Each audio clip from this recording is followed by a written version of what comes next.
আমাদের চারপাশে ঘটে যাওয়া ব্যাখ্যাহীন ঘটনা নিয়ে আমাদের এই চ্যানেল। মধ্যপ্রাচ্যের গভীরে আল-জাহরা নামের এক নির্জন মরুভূমির গ্রাম ছিল।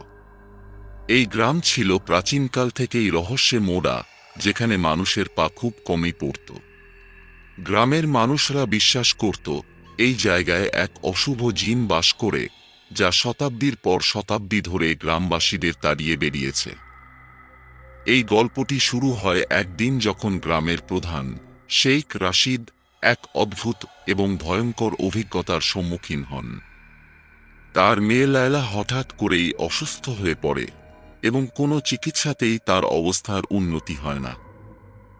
গ্রামের মুরব্বীরা মনে করে লায়লা জিনের প্রভাবে আক্রান্ত হয়েছে। শেখ রাশিদ তার মেয়েকে বাঁচানোর জন্য মরিয়া হয়ে ওঠেন। গ্রামের সবচেয়ে বয়োজ্যেষ্ঠ মুরব্বী হাকিম তাকে সতর্ক করে দিয়ে বললেন, এই জিনের নাম হচ্ছে আল-আজরাক, যা বহু শতাব্দী আগে এই গ্রামে আনা হয়েছিল। এই জিনটি এতটাই শক্তিশালী যে এটি যে কাউকে মুহূর্তের মধ্যে ধ্বংস করে দিতে পারে। আমাদের পূর্বপুরুষরা একে তাড়ানোর চেষ্টা করেছিল, কিন্তু তারা ব্যর্থ হয়েছিল। আজও আল-জাহরার মানুষরা সেই অভিশাপ বহন করছে। শেখ রাশিদ কোনোভাবেই বিশ্বাস করতে পারছিলেন না যে তার মেয়ে এই প্রাচীন অভিশাপের শিকার হয়েছে। তিনি সিদ্ধান্ত নিলেন যে এই জিনকে পরাজিত করতে হবে। তিনি খুঁজতে লাগলেন এমন একজনকে যিনি এই অশুভ শক্তির মোকাবিলা করতে পারবেন। একদিন এক রহস্যময় আলেম গ্রামে এসে পৌঁছালেন। তার নাম ছিল ইবনে হারিস। তিনি ছিলেন একজন বিখ্যাত জিন বিশেষজ্ঞ, যিনি প্রাচীন গ্রন্থ এবং কুরআন থেকে জিনের শক্তির রহস্য জানতেন। তিনি শেখ রাশিদের মেয়ের অবস্থা দেখে বললেন, এই জিন খুবই শক্তিশালী এবং বিপজ্জনক। শেখ রাশিদ রাজি হলেন এবং ইবনে হারিসের পরামর্শ মেনে চলতে শুরু করলেন। রাত গভীর হলে ইবনে হারিস এবং শেখ রাশিদ মিলে লায়লাকে একটি প্রাচীন মসজিদের ভেতরে নিয়ে গেলেন, যেখানে একটি বিশেষ শিলমোহর ছিল যা জিনের শক্তিকে আটকে রাখতে সক্ষম। ইবনে হারিস শুরু করলেন কুরআনের বিশেষ কিছু আয়াত পাঠ করা, যেগুলো জিনের বিরুদ্ধে ব্যবহৃত হয়, কিন্তু আল-আজরাক সহজে হার মানতে নারাজ।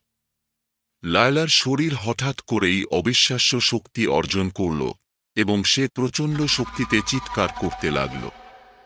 তার চোখ দুটি অস্বাভাবিক লাল হয়ে উঠল, আর শরীর থেকে বেরোতে লাগল অদ্ভুত ধোঁয়া। মনে হচ্ছিল তার ভেতর কোনো বিশাল শক্তি যুদ্ধ করছে। ইবনে হারিস কুরআনের পাঠ থামালেন না। তিনি জানতেন একবার থেমে গেলে তারা সবাই ধ্বংস হয়ে যাবে।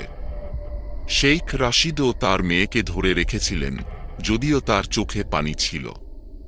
তিনি জানতেন যদি এই যুদ্ধে তারা ব্যর্থ হন, তবে তার মেয়ে আর কখনোই ফিরে আসবে না।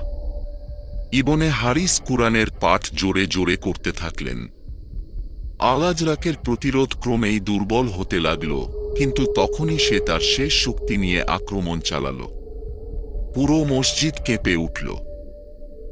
চারপাশের বাতাস হঠাৎ করে ভারী হয়ে গেল, আর মনে হচ্ছিল যেন সবকিছুই ধ্বংস হয়ে যাবে। কিন্তু ইবনে হারিস এবং শেখ রাশিদ থামলেন না। তারা জানতেন এই শেষ লড়াইটি তাদেরই জিততে হবে। ইবনে হারিস একটি পুরনো রেশমের সিলমোহর বের করে আনলেন, যা কুরআনের আয়াত দ্বারা শক্তিশালী করা হয়েছিল। তিনি সেটি লায়লার মাথায় স্পর্শ করলেন এবং চূড়ান্ত আয়াতটি উচ্চারণ করলেন। এক মুহূর্তের জন্য সবকিছু থেমে গেল।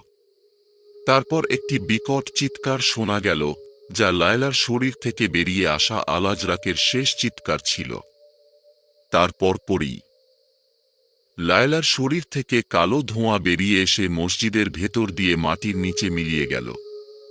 আল-আজরাক পরাজিত হল, আর লায়লা ধীরে ধীরে স্বাভাবিক হয়ে উঠল। গ্রামের মানুষরা আশ্চর্য হয়ে দেখল মসজিদ থেকে বেরিয়ে আসছে শেখ রাশিদ তার মেয়েকে নিয়ে, যার মুখে এখন আর কোনো ভয়ের চিহ্ন নেই।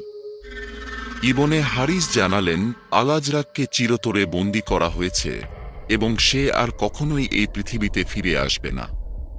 আল-জাহরা গ্রামের অভিশাপ শেষ হল, এবং সেই দিন থেকে গ্রামটি আবার শান্তিতে ফিরে গেল।